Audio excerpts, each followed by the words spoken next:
Assalamualaikum warahmatullahi wabarakatuh. Tepangkeun nami abdi Salsa Triliani. Abdi ti kelas 11 MIPA 3 SMA Negeri 3 Kota Tasikmalaya. Ayeuna simkuring bade ngejelaskeun saeutik ngeunaan lengkah-lengkah hirup sehat pikeun yang harepan sasalad COVID-19.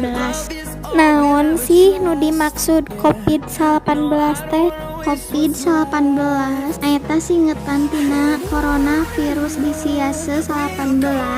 Eta hiji ngaran virus corona anyar nu muncul akhir tahun 2018 di kota Wuhan, Cina.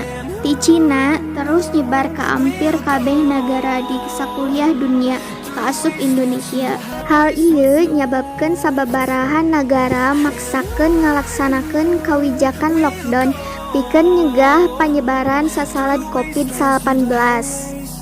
Di Indonesia nyalira, kebijakan pembatasan sosial skala besar atau PSBB dilaksanakeun pikeun ngurangan sumebarna virus ieu. Naon wae ari gejala sareng pencegahan COVID-19 teh? Gejala COVID-19 nyaeta batuk pilek, muriang, capek tunduh wae, nyeri tikoro sareng engapan atau pneumonia.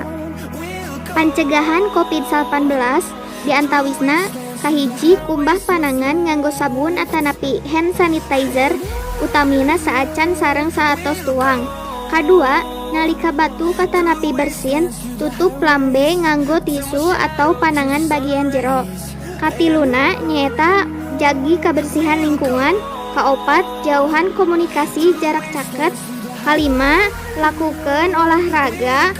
Katujuhna nyaeta wartosan langsung fasilitas kesehatan anu paling caket saupamina ngalaman gejala COVID-19. Nu terakhir nyaeta ulah ngaroko sareng jauhan haseup rokok.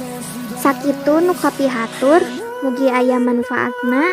Wassalamualaikum warahmatullahi wabarakatuh.